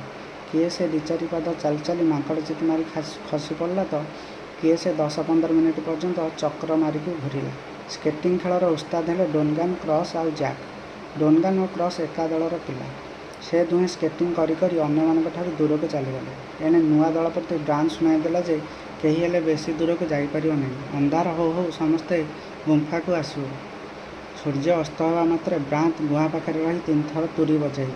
तुरी बाजिया पर कहीं स्केटिंग करें नहीं। डोनगान विप्लवी मन को यह हुकुमटा शुआइलानी। से क्रॉस को नहीं दूर को चलीगला। सेठी से भीतर दल छाड़ी चल जावा विषय आलोचना चलला। क्रॉस डोनगान कथार राजी। से भी ब्रांच को भल पाएनी। कथा भलरे जाऊ जाऊ से बहुत दूर को चलीगले। चारिआडे बरफ। किए से जेपरी द्वीपटा उपर तुलार गोटाए बहल चदर घोड़ाई देछि। जेने चाहिए सेळे धला। बाट घाट गछपत्र किछि देखा जाउनी। सबू एका प्रकार, सबू समान। सते जमते गोटाए माया राज्य। डोनगान पछकु चाहि देखिला। गुंफा बा पिला केही देखा जाउ नाहांती। तले बरफ, आकाशरे कुहुडी। एणे सूर्य बुड़ीबा को बसिलानी। क्रॉस कहला चल एथर फेरिबा। किंतु काई बाट काई केउ बाट दे फेरिबे। एणे संध्या हवा देखि ब्रांच 3 थर तुरी बजाइला। सबु पिला फेरिले। किंतु डोनगान और क्रॉस देखा नहीं। बड़ व्यस्त हो पड़े समस्ते। शेष में गॉर्डन कहला देख भाई ए बरफ राज्य किए केउंटी अच्छी किसी देखा जाऊनी। सेमाने बोधहुए बाट बणा होगले। आम भर जड़े तुरीटा को नहीं बजाई बजाई चारिआडे टिके टिके बुली आसू। सेमाने अंततः शब्द बारी गुंफा आड़ को चली आसबे। बक्सटार कहला ठीक कथा आण दियो तुरी मु जाऊँ। सर्विस कहला ना ना तू कौन जीवु मु जीवु। विल्कस कहला मु गले सबुठ भल हम। ब्रांच कहला तुम्हें गोटा मेंचड़ टोका एवं कली करने बेल ना। तुम्हें कहीं जीवनी मु निजे जीवी। जैक कहला ना भाई मु समस्त अपेक्षा भल स्केटिंग करी जाने मु जीवी। आउ मुहूर्ते विलंब नक से तुरीटी को धरी तीर बेगर स्केटिंग करी करी चलीगला। जाऊ जाऊ तुरी बजाऊ थाए। अन्य माने गुंफा पाखरे प्रतीक्षा करी बसता। किछि समय चलीगला। अंधार आहुरी आहुरी जमी आसला। मुह को मुह देखागला ना। तेणे जैक्र तुरीनाद आउ शुभिला ना। विपद उपर विपद। 2 जन तो हजि जैक भी हजिला ना कौन। ये अंधार खोजी पाइब किए। एति बेले गोटाए नुआ बुद्धि देखागला। जहाजर जो केतोटी कमान अणा जाइथिला पिला माने सेथिरु 2टी कमान आनी फरासी गुंफा मुहरे बसाई थांते। ब्रांच कहला कमान फुटाइले हजि जाइथिबा पिला माने शब्द शुणी दिग बारी आसी पारंते। बक्सटार सांगे सांगे काम लगिगला। कमान बारूद खुंदी से खूब सावधान निआं लगाइला। घन अंधकार को कंपाई दे कमाणर वज्र भली गर्जन कर उठिला। पहाड़ पर्वत बनलता कंपी उठिला से गर्जन। अंततः 10 माइल दूर को शुभुथिव से शब्दटा। पिला माने भाबिथिले कमान फुटिले शब्द शुणी डोनगान बा जैक केही जने प्रत्युत्तर सूचक बंदूक फुटाइब बा तुरी बजाइब। किंतु 10-15 मिनिट अपेक्षा करी मध्य किछि शुणिबाकु मिला नहीं। निरुपाय होई आउ थरे कमान फुटागला। तथापि कौनसी उत्तर मिला नहीं। शेष को गुंफार पिला माने विरक्त होई बारंबार कमान फुटाइबाकु लागिले। हठात कहला बहु दूर 3टा बंदूक शब्द शुणिला। सर्विस आनंदरे कहि उठिला शुणल शुणल सेपटू से बंदूक आवाज कर। गुंफार आउ थे फांका आवाज कर बंदूक फुटाला। दूर भी तार प्रत्युत्तर दे फांका आवाज आसला। किछि समय पर देखागला डोनगान क्रॉस स्केटिंग करी करी आसुछन्ति। କିନ୍ତୁ ଜ୍ୟାକ୍ କାହିଁ? ଜ୍ୟାକ୍ ତ ଦେଖାଯାଉନି। ସେ ଗଲା କୁଆଡ଼େ? ଡନ୍ଗାନ୍ ଓ କ୍ରସ୍ ଆସି ପହଞ୍ଚିଗଲେ। ସେମାନେ ଜ୍ୟାକ୍କୁ ମୋଟେ ଦେଖି ନାହାନ୍ତି। ଭାଇକୁ ଖୋଜି ଆଣିବା ପାଇଁ ବ୍ରାଣ୍ଡ ବାହାରିଲା। ଅନ୍ଧାର ରାତି, ମୁହଁକୁ ମୁହଁ ଦେଖାଗନି। ଏଥିରେ ସେ ଯାଇ କିପରି ଖୋଜିବ? ଗର୍ଡ଼ନ ଓ ଅନ୍ୟମାନେ ବହୁତ ପ୍ରକାର ବୁଝାଇ ସୁଝାଇ ତାକୁ ଅଟକାଇଲେ। ସମସ୍ତେ ମିଶି ପୁଣି ତୋପ ଫୁଟାଇବାକୁ ଲାଗିଲେ। ଗୁଡ଼ାଏ ଶୁଖିଲା ଡାଳପତ୍ର ଜମା କରି ସେଥିରେ ନିଆଁ ଲଗାଇଲେ। ଦୂରରୁ ଆଲୁଅଟା ଅବା ଦେଖାଯାଇପାରେ। ପିଲାମାନେ ଦୂରବୀକ୍ଷଣ ଯନ୍ତ୍ର ଲଗାଇ ଦୂରକୁ ଚାହିଁଥାନ୍ତି। ହଠାତ୍ ଦେଖାଗଲା ଦୂରରୁ ଗୋଟାଏ ଛାୟାମୂର୍ତ୍ତି ଗୁମ୍ଫା ଆଡ଼କୁ ଆସୁଛି। ତା ପଛରେ ଆହୁରି ଟିକିଏ ଦୂରରୁ ଆହୁରି ଦୁଇଟି ଛାୟାମୂର୍ତ୍ତି ଆସୁଛନ୍ତି। ଜ୍ୟାକ୍ ତ ଏକା ଯାଇଥିଲା, ସେ ଯଦି ଫେରିବ ଏକା ଫେରିବ। ଏ ତିନିଟା ଛାୟାମୂର୍ତ୍ତି କାହାର? ହଠାତ୍ ବ୍ରାଣ୍ଡ ପାଟି କରି ଉଠିଲା, ଗର୍ଡ଼ନ, ଜ୍ୟାକ୍କୁ ରକ୍ଷା କର। ତା ପଛରେ ଦୁଇଟା ବରଫ ଭାଲୁ ଲାଗିଛନ୍ତି। ସତକୁ ସତ ଦେଖାଗଲା ଜ୍ୟାକ୍ ପଛରେ ଦୁଇଟା ଧଳା ଭାଲୁ ଧସି ଧସି ଆସୁଛନ୍ତି। ବରଫ ଦେଶରେ ଯେଉଁ ଭାଲୁ ରହନ୍ତି ସେଗୁଡ଼ାକ ଦେଖିବାକୁ ଧଳା, ବହୁତ ହିଂସ୍ର ଆଉ ମାଂସାଶୀ। ସେମାନଙ୍କ ହାବୁଡ଼ରେ ପଡ଼ିଲେ ମଣିଷର ଆଉ ରକ୍ଷା ନାହିଁ। କ'ଣ କରି ଜ୍ୟାକ୍କୁ ଭାଲୁ ହାବୁଡ଼ରୁ ରକ୍ଷା କରିବେ ସେଇ ଚିନ୍ତା ପଡ଼ିଲା। ଭାଲୁର ସମ୍ମୁଖୀନ ହେବାକୁ କେହି ସାହସ କଲେ ନାହିଁ। ତେଣେ ଜ୍ୟାକ୍ ସ୍କେଟିଂ କରି ଉଲ୍କା ପରି ଦୌଡ଼ି ଆସିଥାଏ। ଭାଲୁ ଦୁଇଟା ତା ପଛରେ ଦୌଡ଼ିଥାନ୍ତି। ଖୁବ୍ ପାଖେଇ ଆସିଲେଣି। ଆଉ ଅଳ୍ପ ସମୟ ଭିତରେ ସେମାନେ ଜ୍ୟାକ୍କୁ ଧରି ପକାଇବେ। ବ୍ରାଣ୍ଡ ଅସ୍ଥିର ହୋଇ ଆଗକୁ ଦୌଡ଼ି ଯାଉଥିଲା। ହଠାତ୍ ଡନ୍ଗାନ୍ ତାକୁ ପଛକୁ ଟାଣି ଆଣି କହିଲା, ତୁ ଥା, ତୁ ଯାଇ କ'ଣ କରିବୁ? ମୁଁ କ'ଣ କରୁଛି ଦେଖ। ସେ ପାଦରେ ସ୍କେଟିଂ ଜୋତା ପିନ୍ଧିଥାଏ। ଗୋଟାଏ ବନ୍ଧୁକ ଧରି ସେ ଆଖି ପିଛୁଳାକେ ସ୍କେଟିଂ କରି ଚାଲିଲା ଜ୍ୟାକ୍ ଆଡ଼କୁ। ପର ମୁହୂର୍ତ୍ତରେ ତା'ର ବନ୍ଧୁକ ଫୁଟି ଉଠିଲା ଓ ଭାଲୁ ଦୁଇଟି ଆର୍ତ୍ତନାଦ କରି ଉଠିଲେ। ତାପରେ ଦେଖାଗଲା ଭାଲୁ ଦୁଇଟି ଦୂରକୁ ଦୌଡ଼ି ଚାଲି ଯାଉଛନ୍ତି। କିଛି ସମୟ ପରେ ଜ୍ୟାକ୍ ଆଉ ଡନ୍ଗାନ୍ ଆସି ଗୁମ୍ଫା ପାଖରେ ପହଞ୍ଚିଗଲେ। ବ୍ରାଣ୍ଡ ଓ ଡନ୍ଗାନ୍କୁ ପ୍ରଶଂସା କରି ଗଦଗଦ କଣ୍ଠରେ କହିଲା, ଡନ୍ଗାନ୍, ତୋତେ ଖୋଜିବା ପାଇଁ ଜ୍ୟାକ୍ ଯାଇଥିଲେ ବି ତୁମର କିଛି ଉପକାର କରି ନ ପାରିଥିଲା। ଡନ୍ଗାନ୍, ତୁମକୁ ଖୋଜିବା ପାଇଁ ଜ୍ୟାକ୍ ଯାଇଥିଲା, ହେଲେ ତମର କିଛି ଉପକାର କରିପାରି ନଥିଲା। କିନ୍ତୁ ବର୍ତ୍ତମାନ ତୁ ହିଁ ଭାଲୁ ହାବୁଡ଼ରୁ ଜ୍ୟାକ୍କୁ ରକ୍ଷା କଲୁ। ତୋତେ ମୁଁ ଧନ୍ୟବାଦ ନ ଦେଇ ରହିପାରୁନାହିଁ। ଦେ ଟିକେ ହାତ ମିଶେଇ ଦେ। ସେ କରମର୍ଦ୍ଦନ କରିବା ପାଇଁ ଡନ୍ଗାନ୍ ଆଡ଼କୁ ହାତ ବଢ଼ାଇଲା। କିନ୍ତୁ ଡନ୍ଗାନ୍ ତା ସହିତ ହାତ ମିଳାଇବା ତ ଦୂରର କଥା, ତାକୁ ଚାହିଁ ନ ଚାହିଁଲା ପରି ଚାଲିଗଲା। ଡନ୍ଗାନ୍ର ଏପରି ଭାବ ଦେଖି ପିଲାମାନେ ବିସ୍ମିତ ହୋଇଗଲେ। କଥା କ'ଣ? ଏ ଘଟଣା ପରେ ବ୍ରାଣ୍ଡ ଓ ଡନ୍ଗାନ୍ ଭିତରେ ତିକ୍ତତା ବଢ଼ିଗଲା। ସେ ବ୍ରାଣ୍ଡର କୌଣସି ଆଦେଶ ମାନିଲା ନାହିଁ। ଦେଖାଗଲା ଡନ୍ଗାନ୍, କ୍ରସ୍, ୱେବ୍ ଓ ଉଲ୍କସ୍ ଏ ଚାରିଜଣ ସବୁବେଳେ ଏକଜୁଟ ହୋଇ ନିଜ ଇଚ୍ଛା ଅନୁଯାୟୀ ବୁଲିଲେ। ସବୁବେଳେ କ'ଣ ଚୁପ୍ ଚୁପ୍ ହୋଇ କଥାଭାଷା ହେଲେ। ଏମିତି 1.5 ମାସ ଚାଲିଗଲା। ସେତେବେଳକୁ ବରଫ ତରଳି ଚାରିଆଡ଼େ ଶ୍ୟାମଳ ଦେଖାଗଲାଣି। ଦ୍ୱୀପରେ ପୁନର୍ବାର ଗ୍ରୀଷ୍ମ ଋତୁ ଆସୁଛି। ଦିନେ ବ୍ରାଣ୍ଡ ଗର୍ଡ଼ନକୁ ଡାକି ପଚାରିଲା, ଡନ୍ଗାନ୍ କାହିଁକି ଏମିତି ହେଉଛି କିଛି ବୁଝିପାରୁଛୁ? ଗର୍ଡ଼ନ କହିଲା, ଖାଲି ସେ ଏକା ନୁହଁ, ତା ସହିତ କ୍ରସ୍, ୱେବ୍ ଆଉ ଉଲ୍କସ୍ ବି ମିଶିଛନ୍ତି। ସେମାନଙ୍କ ମତଲବ କ'ଣ? ସେମାନେ ବୋଧହୁଏ ଅଲଗା ରହିବାକୁ ଚେଷ୍ଟା କରୁଛନ୍ତି। ତାହେଲେ ତୁ ଦେଖ, କେବଳ ମୁଁ ଦଳପତି ହୋଇଛି ବୋଲି ସେ ଏପରି ହେଉଛି। ମୁଁ କହୁଛି ମୁଁ ଇସ୍ତଫା ଦେଇଦେବି। ତାକୁ ତୁମେମାନେ ଦଳପତି କରିଦିଅ, ଖୁବ୍ ଭଲ ହେବ। ନା ନା, ସେ କଥା ହେବନି। ସେଇଟା ହୁଣ୍ଡାଟାଏ, ଯେ ନିଜେ ଆଇନ ମାନି ଚଳେନି, ସେ କ'ଣ ଆଇନ ଗଢ଼ିବ? ତାହେଲେ ତୁ କହୁଛୁ ସେମାନେ ଆମକୁ ଛାଡ଼ି ଚାଲିଯାଆନ୍ତୁ? ଯିବେ ଯଦି ଯାଆନ୍ତୁ। ସେମାନେ ତ ସେଥିପାଇଁ ସବୁ ବ୍ୟବସ୍ଥା କରିଦେଇଛନ୍ତି। ଆମର କି ଦୋଷ? ମୁଁ ପରା ଦେଖିଲି ସେଦିନ ଉଲ୍କସ୍ ଫ୍ରାନ୍ସୋ ବଦୁଆଙ୍କ ମାନଚିତ୍ର ଗୋଟାଏ ନକଲ କରି ନେଉଥିଲା। ବ୍ରାଣ୍ଡ ବିଚରା ଦୀର୍ଘଶ୍ୱାସ ଛାଡ଼ି ବସି ପଡ଼ିଲା। ଏ କଥାଭାଷାର 2-4 ଦିନ ପରେ ସେଦିନ ଅକ୍ଟୋବର 2 ତାରିଖ ସନ୍ଧ୍ୟାବେଳ ହେବ। ଖିଆପିଆ ଚାଲିଛି। ଡନ୍ଗାନ୍ ବ୍ରାଣ୍ଡକୁ କହିଲା, ଆମେ 4 ଜଣ ଆମର ଅଲଗା ରହିବୁ। ବ୍ରାଣ୍ଡ କହିଲା, କ'ଣ ଆମ ସହିତ ସମ୍ପର୍କ ତୁଟାଇ ଦେଇ ଚାଲିଯିବ? ନା, ସମ୍ପର୍କ ତୁଟାଇବା କଥା ପଡ଼ିନାହିଁ। ଆମେ ଆଉ ଏଠାରେ ରହିବୁ ନାହିଁ। ଦ୍ୱୀପର ଅନ୍ୟ ଗୋଟିଏ ଜାଗା ଦେଖି ରହିବୁ। କାହିଁକି? ଏଠି କ'ଣ ଅସୁବିଧା ହେଲା? ତୁ କ'ଣ ଜାଣିପାରୁନୁ? ଆମେ ଆମର ସ୍ୱାଧୀନ ଭାବେ ରହିବାକୁ ଇଚ୍ଛା କରୁ। କାହାର ହୁକୁମ ମାନି ଚଳିବା ମୋତେ ଭଲ ଲାଗେନି। ତାହେଲେ ମୋ ବ୍ୟବହାରରେ ତୁମେମାନେ ସବୁ ଅସନ୍ତୁଷ୍ଟ। ମୋ ଠାରେ କିଛି ଦୋଷ ଦେଖୁଛୁ ବୋଲି ଏକଥା କହୁଛୁ? ଆମର ବି ଦୋଷ ଥାଇପାରେ। ତେବେ ସତ କହିବାକୁ ଗଲେ ତୋର ବଡ଼ ଦୋଷ ହେଲା ତୁ ଦଳପତି। ବ୍ରାଣ୍ଡ ଆଉ କ'ଣ କହିବ? କିଛି ସମୟ ଚୁପ୍ ହୋଇ ରହିବା ପରେ ସେ କହିଲା, ବେଶ୍, ତାହେଲେ ତୁମେ ଯଦି ଅଲଗା ରହିବାକୁ ଚାହୁଁଛ, ରୁହ। ମୁଁ କାହିଁକି ଆପତ୍ତି କରିବି? କିନ୍ତୁ ସବୁ ଜିନିଷ ପତ୍ରରୁ ଆମର ଭାଗଟା ଆମକୁ ଦେଇଦେବାକୁ ପଡ଼ିବ। ଓଃ, ଭାଗ ବି ନେଇଯିବ? ନିଶ୍ଚୟ। ନିଅ। କେବେ ଯାଉଛ ତୁମେମାନେ? କାଲି। ଅକ୍ଟୋବର 3 ତାରିଖ ଦିନ ସମ୍ପତ୍ତି ଭାଗବଣ୍ଟା ହୋଇଗଲା। ଡନ୍ଗାନ୍, କ୍ରସ୍, ୱେବ୍ ଆଉ ଉଲ୍କସ୍ ଜିନିଷପତ୍ର ଧରି ସ୍ୱାଧୀନ ଜୀବନଯାପନ ପାଇଁ ବାହାରି ପଡ଼ିଲେ। ତୁମମାନଙ୍କ ଭିତରୁ ଯେଉଁମାନେ ମନ ଦେଇ ଗପ ପଢ଼ୁଛ, ସେମାନେ ଭାବୁଥିବ, 4 ଜଣ ଯାକ ତ ପିଲା। ଏ ଅଜ୍ଞାତ ଦ୍ୱୀପରେ ଏମାନେ ଚଳିବେ କିପରି? ରହିବେ କେଉଁଠି? ଖାଇବେ କ'ଣ? କିନ୍ତୁ ଡନ୍ଗାନ୍ ଟୋକାଟା ଭାରି ସାହସୀ, ଭାରି ବଳୁଆ। ମନେ ଥିବ ସେ ଖୁବ୍ ସୁନ୍ଦର ବନ୍ଧୁକ ଚଳେଇ ଜାଣେ।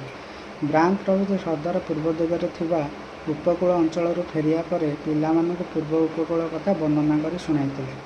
ଡନ୍ଗାନ୍ ଶୁଣିଥିଲା ଯେ ସେହି ପୂର୍ବ ଉପକୂଳରେ ସୁନ୍ଦର ସୁନ୍ଦର ଗୁମ୍ଫା ଗୁଡ଼ାଏ ଅଛି। ସେଠାରେ ନଈର ପାଣି ଖୁବ୍ ମିଠା। ସେ ଜଙ୍ଗଲରେ ବହୁତ ଶିକାର ମିଳିବ। ସେଇଦିନୁ ସେ ମନେ ମନେ ଠିକ୍ କରିଥାଏ, ଯଦି ଅଲଗା ରହିବାକୁ ପଡ଼େ ତାହେଲେ ସେ ସେହି ପୂର୍ବ ଉପକୂଳର ଗୋଟାଏ ଗୁମ୍ଫାରେ ଯାଇ ରହିବ।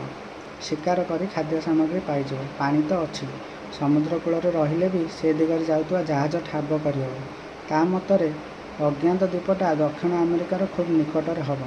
ଦକ୍ଷିଣ ଆମେରିକାର ହର୍ଣ୍ଣ ଅନ୍ତରୀପ ପାଖ ଦେଇ ବା ମାଗାଲ୍ଲୋନ୍ସ ପ୍ରଣାଳୀ ଦେଇ ଯେଉଁ ସବୁ ଜାହାଜ ଚିଲି ଓ ପେରୁ ଦେଶରୁ ଜାହାଜ କରେ, ସେସବୁ ଜାହାଜ ଏହି ଦ୍ୱୀପ ପାଖ ଦେଇ ଯାଉଥାଇ ପାରନ୍ତି। ଡନ୍ଗାନ୍ ଅନ୍ୟ 3 ଜଣଙ୍କୁ କହିଲା, ଆମେ ହ୍ରଦ କୂଳେ କୂଳେ ସିଧା ଦ୍ୱୀପର ପୂର୍ବ ଉପକୂଳକୁ ଚାଲିଯିବା। ତାରି ପ୍ରସ୍ତାବ ଅନୁଯାୟୀ 4 ବନ୍ଧୁ ବାହାରି ପଡ଼ିଲେ। ବାଟରେ ବଣହଂସ ମାରି ତା'ର ମାଂସ ପୋଡ଼ି ଖାଆନ୍ତି। ରାତିରେ ଶୋଇଲା ବେଳେ ଜଣେ ଜଣେ ପାଳି କରି ପହରା ଦିଅନ୍ତି। ସପ୍ତାହକ ଭିତରେ ଡନ୍ଗାନ୍‌ର ଦଳ ଆସି ପୂର୍ବ ଉପକୂଳରେ ପହଞ୍ଚିଲା। ସେ ଅଞ୍ଚଳରେ ବୋହି ଯାଉଥିବା ପୂର୍ବ କଥିତ ନଦୀ କୂଳରେ ଡନ୍ଗାନ୍ ଗୋଟାଏ ଗୁମ୍ଫା ବାଛି ଠିକ୍ କଲା ଯେ ସେମାନେ ସେଇଠି ରହିବେ। ସୁନ୍ଦର କଳା ପଥରର ଗୁମ୍ଫାଟିଏ। ତଳେ ମୁସ୍ ହଳଦିଆ ବାଲି। ଆଖପାଖରେ ଆହୁରି କେତେଗୁଡ଼ିଏ ଛୋଟ ଗୁମ୍ଫା ଥାଏ। ଡନ୍ଗାନ୍ ଭାବିଲା ସେଗୁଡ଼ାକ ଭବିଷ୍ୟତରେ କାମରେ ଲାଗିପାରେ। ସେଠାରେ ଦିନେ ଓଳିଏ କଟାଇବା ପରେ 4 ବନ୍ଧୁ ଭାବିଲେ, ଜିନିଷପତ୍ର ସବୁ ଗୁମ୍ଫାରେ ରଖିଦେଇ ସମୁଦ୍ର କୂଳେ କୂଳେ କିଛି ବାଟ ଯାଇ 2-4 ଦିନ ବୁଲି ଆସନ୍ତେ। କିଏ କହିବ ଆଖିରେ କିଛି ନୂଆ କଥା ପଡ଼ିପାରେ। ଚିନ୍ତାନୁରୂପ କର୍ମ। 4 ବନ୍ଧୁ 2-4 ଦିନ ଚଳିବା ଭଳି ଜିନିଷପତ୍ର ଧରି ଉପକୂଳର ଅଭିଯାନରେ ବାହାରି ପଡ଼ିଲେ। ନାନା ଖୁସି ଗପ, ନାନା ପ୍ରକାର ମଜା ତାମସା କରି ଚାଲିଥାନ୍ତି ପିଲାମାନେ। ଗୋଟାଏ ନୂଆ ଚଢ଼େଇ ବା କୋଉଠି ଗୋଟିଏ ନୂଆ ଗଛଟିଏ ଦେଖିଲେ ସେଠାରେ ଅଧଘଣ୍ଟା କଟିଯାଏ। ସେଦିନ 3ଟା ବେଳକୁ ପିଲାମାନେ କ୍ଳାନ୍ତ ହୋଇପଡ଼ିଲେ। ସେତିକିବେଳେ ଗୋଟାଏ ଛୋଟ ନଦୀ ପଡ଼ିଲା। ନଈ କୂଳରେ ବସି ଟିକିଏ ବିଶ୍ରାମ ନେଉଛନ୍ତି, ହଠାତ୍ ଦେଖାଗଲା ଗୋଟାଏ ଅଦ୍ଭୁତ ଜୀବ ଗୋଟିଏ ଗଛ ପାଖରେ ବୁଲୁଛି। ବନ୍ଧୁକ ନେଇ ସମସ୍ତେ ସେଆଡ଼େ ଦୌଡ଼ିଲେ। କିନ୍ତୁ ଟିକିଏ ପାଖକୁ ଯାଇ ଦେଖନ୍ତି ତ ସେଇଟା ଗୋଟେ ପ୍ରକାଣ୍ଡ ଗଣ୍ଡା। ସେମାନେ ଚିଡ଼ିଆଖାନାରେ ଗଣ୍ଡା ଦେଖିଥିଲେ। ଜଙ୍ଗଲର ଗଣ୍ଡା ତା'ଠାରୁ ଖୁବ୍ ବଡ଼। ଗଣ୍ଡାଟା ନଈ କୂଳରେ ବୁଲୁଛି। ଟିକିଏ ଅପେକ୍ଷା କରି ସମସ୍ତେ ଏକା ସାଙ୍ଗରେ ଗଣ୍ଡାଟାକୁ ଗୁଳି କଲେ। ତା ଦେହରେ 4ଟା ଯାକ ଗୁଳି ବାଜୁଥିବ, କିନ୍ତୁ ତା ସତ୍ତ୍ୱେ ଗଣ୍ଡାଟା ଧଇଁ ସଇଁ ହୋଇ ଜଙ୍ଗଲ ଭିତରକୁ ପଳାଇଲା। ଡନ୍ଗାନ୍ କହିଲା, ଦେଖିଲ, ବୁଲି ଆସି ନଥିଲେ ଗଣ୍ଡା ଦେଖିଥାନ୍ତ। ଆଚ୍ଛା, ତୁମେ କିଏ ସେ ଗଣ୍ଡାର ମୁଣ୍ଡରେ ସିଂହ ଦେଖିଲ? ନା ନା, ତା ମୁଣ୍ଡରେ ସିଂହ ନାହିଁ। ଏ ଜନ୍ତୁଟା ଠିକ୍ ଗଣ୍ଡା ନୁହେଁ। ଆହାକୁ କହନ୍ତି ଟ୍ୟାପିର। ଦକ୍ଷିଣ ଆମେରିକାର ଏହି ପ୍ରକାର ଜନ୍ତୁ ଦେଖାଯାଆନ୍ତି। ବଣପଶୁ ବିଷୟରେ ସେ ଯାହା ଜାଣିଥିଲା ଗପିଗଲା। ଏମିତି ଗପ ଚାଲୁ ଚାଲୁ ସେପଟେ ସନ୍ଧ୍ୟା ହୋଇଗଲା। ପିଲା 4 ଜଣ ଗୋଟାଏ ଘଞ୍ଚ ଲତା ଭିତରେ ରାତିଟା କଟାଇଲେ। ତା ପରଦିନ ସକାଳେ ସୂର୍ଯ୍ୟ ଉଇଁବା ପୂର୍ବରୁ 4 ବନ୍ଧୁ ପୁଣି ଥରେ ଅଭିଯାନ ପଥରେ ବାହାରି ପଡ଼ିଲେ। ସେତେବେଳକୁ ଆକାଶ ଟିକିଏ ମେଘୁଆ ଦେଖାଯାଉଥାଏ। ସମୁଦ୍ର ଆଡ଼ୁ ଜୋରରେ ଥଣ୍ଡା ପବନ ପିଟୁଥାଏ। କିନ୍ତୁ ସେଥିକି ଖାତିର ନ କରି ସେମାନେ ସମୁଦ୍ର ଆଡ଼କୁ ଚାଲିଥାନ୍ତି। ଚାଲୁ ଚାଲୁ ଦିନ 8ଟା ହୋଇଗଲା। ତଥାପି ସୂର୍ଯ୍ୟ ଦେଖାଗଲେନି। ଖରା କିପରି ପଡ଼ନ୍ତା। ସେପଟୁ ସମୁଦ୍ର ଆଡ଼ୁ ଆହୁରି ଜୋରରେ ଥଣ୍ଡା ପବନ ମାଡ଼ି ଆସିଲା। ଚାହୁଁ ଚାହୁଁ ଝଡ଼ ଆରମ୍ଭ ହୋଇଗଲା। ଝଡ଼ ପବନ ଭିତରେ ମଣିଷ ଚାଲିବ କେମିତି? ସେମାନେ ଗୋଟାଏ ପାହାଡ଼ କରରେ ବସିଗଲେ। ଝଡ଼ ଟିକିଏ କମିବା ପରେ 4 ଜଣ ଆଗକୁ ଚାଲିଛନ୍ତି। ସମୟ ସେତେବେଳକୁ ଦିନ 5ଟା ହେବ। ପୁଣି ଥରେ ବିଜୁଳି ଘଡ଼ଘଡ଼ି ଆରମ୍ଭ ହୋଇଗଲା। ସମୁଦ୍ର କୂଳରେ ତ ପହଞ୍ଚି ସାରିଥାନ୍ତି, କିନ୍ତୁ ଏତେ ଖୋଲା ସ୍ଥାନରେ ବି ଭଲ କରି କିଛି ଦେଖାଯାଉ ନଥାଏ। ବିଜୁଳି ତ ମାରୁଥାଏ। ବିଜୁଳି ଝଲକରେ ସମୁଦ୍ର କୂଳରେ କ'ଣଟାଏ ଦେଖି କେଜାଣି ୱିଲ୍କକ୍ସ ଆର୍ତ୍ତ ସ୍ୱରରେ ଚିତ୍କାର କଲା। ଭଲ କରି ଚାହିଁବାରୁ ଦେଖାଗଲା କିଛି ଗୋଟାଏ ବିରାଟ ସାମୁଦ୍ରିକ ପ୍ରାଣୀ ପାଣି ଭିତରୁ ଉଠି ଆସି ସେମାନଙ୍କ ଆଡ଼କୁ ମୁହାଁଇଛି। ଆଉ ରକ୍ଷା ନାହିଁ। ସେ ଜନ୍ତୁଟା ନିଶ୍ଚୟ ସେମାନଙ୍କୁ ଆକ୍ରମଣ କରିବ। ଭୟରେ ସେମାନଙ୍କ ଆଉ ପାଦ ଚାଲିଲା ନାହିଁ। ଛାତି ଦାଉଁ ଦାଉଁ ହୋଇ ପଡ଼ିଲା। ସେମାନେ ପଥର ପରି ଠିଆ ହୋଇଗଲେ। ଏ ଭିତରେ ପୁଣି ଥରେ ବିଜୁଳି ମାରିଲା। ଆକାଶରେ ବିଜୁଳି ଲତା ମାଡ଼ିଯିବା ପରେ ସଙ୍ଗେ ସଙ୍ଗେ ସେ ଆଲୁଅରେ ଦେଖାଗଲା, ଜନ୍ତୁଟା ଯେଉଁଠି ଥିଲା ସେଇଠି ଅଟକିକି ରହିଛି। ଆଉ ଆଗକୁ ଆସୁନାହିଁ। ମନରେ ପ୍ରଶ୍ନ ଉଠିଲା, ସେଇଟା ସତରେ କିଛି ଗୋଟାଏ ଜନ୍ତୁ ନା ଆଉ କ'ଣ? ଡନ୍ଗାନ୍ ମନେ ମନେ କହିଲା, ସେଇଟା ଗୋଟାଏ ବଡ଼ ଡଙ୍ଗା। ରାତି ସେତେବେଳକୁ 9ଟା। ଝଡ଼ ବର୍ଷା ରାତି। ଆଗରେ ବିପଦର ଆଶଙ୍କା। ଅନ୍ୟମାନେ ଡନ୍ଗାନ୍ କଥା ସତ କି ମିଛ ଜାଣିପାରିଲେ ନାହିଁ। ମନରେ କୌତୂହଳ ବଢ଼ିଗଲା। ପ୍ରକୃତରେ ସେଇଟା କ'ଣ? ତାହା ଦେଖିବା ଲାଗି 4 ଜଣ ଆଗକୁ ଗୋଡ଼ ବଢ଼ାଇଲେ। ଜିନିଷଟା ପାଖକୁ ଯାଉ ଯାଉ ଦେଖାଗଲା, ସତରେ ସେଇଟା ଗୋଟାଏ ଡଙ୍ଗା। କିନ୍ତୁ ସମୁଦ୍ର କୂଳର ଏପରି ନିର୍ଜନ ସ୍ଥାନକୁ ଡଙ୍ଗାଟି କେଉଁଠାରୁ ଆସିଲା? ବୋଧହୁଏ ଏ ଯେଉଁ ଝଡ଼ ତୋଫାନ ହେଲା ସେଥିରେ ଆଖପାଖର କେଉଁଠି ଜାହାଜ ବୁଡ଼ି ଯାଇଛି, ନହେଲେ ଡଙ୍ଗାଟା କେଉଁଠୁ ଆସିଥାନ୍ତା। 4 ଜଣ ଯାକ ଡଙ୍ଗାର ଖୁବ୍ ପାଖକୁ ଚାଲିଗଲେ। ଠିକ୍ ସେତେବେଳକୁ ଜୋରରେ ଘଡ଼ଘଡ଼ି ଶବ୍ଦରେ ଖଣ୍ଡମଣ୍ଡଳ କମ୍ପି ଉଠିଲା, ଆଉ ଗୋଟେ ବିଜୁଳି ଲତା ଖେଳିଗଲା। ଏବଂ ସେହି ଆଲୁଅରେ ଯେଉଁ ନୂତନ ଦୃଶ୍ୟ ଦେଖାଗଲା ସେଥିରେ ପିଲାଙ୍କ ମୁହଁରୁ ଆର୍ତ୍ତନାଦ ବାହାରି ପଡ଼ିଲା। କି ଭୟଙ୍କର ଦୃଶ୍ୟ! ସେମାନେ ସ୍ପଷ୍ଟ ଦେଖିବାକୁ ପାଇଲେ ଯେ ଡଙ୍ଗା ପାଖରେ ଗୋଡ଼ ହାତ ଛାଟି 2 ଜଣ ମଲା ମଣିଷ ପଡ଼ିଛନ୍ତି। ଆଉ ଏ ପିଲା ସେଠାରେ ରହନ୍ତେ, ଯେ ଯାହାର ପ୍ରାଣ ନେଇ ଧାଇଁ ପଳାଇ ଆସିଲେ। ସମସ୍ତଙ୍କ ମନରେ ଆତଙ୍କ ଖେଳିଗଲା। ସେଇ ଝଡ଼ ଅନ୍ଧାର ରାତିରେ ସମୁଦ୍ର କୂଳରୁ ଟିକିଏ ଦୂରରେ ଗୋଟାଏ ବଡ଼ ପଥରକୁ ଆଉଜି ପିଲା 4 ଜଣ ବସି ପଡ଼ିଲେ। ଚାରିପଟେ ନିର୍ଜନତା, ଉପରେ ଖୋଲା ଆକାଶ, ମନ ଭିତରେ ଅଜଣା ଆତଙ୍କ।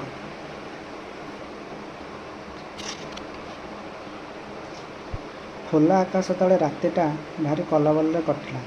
ଏପରି ବିପଦ ପଡ଼ିବ ବୋଲି ଡୋନଗାନ ମୋଟେ ଭାବିନଥିଲା। ଯାହା ହେଉ, ରାତି ଶେଷକୁ ଆସ୍ତେ ଆସ୍ତେ ଝଡ଼ ବର୍ଷା କମିଲା। ପୂର୍ବ ଦିଗରେ ସିନ୍ଦୁରା ଫାଟିଲା।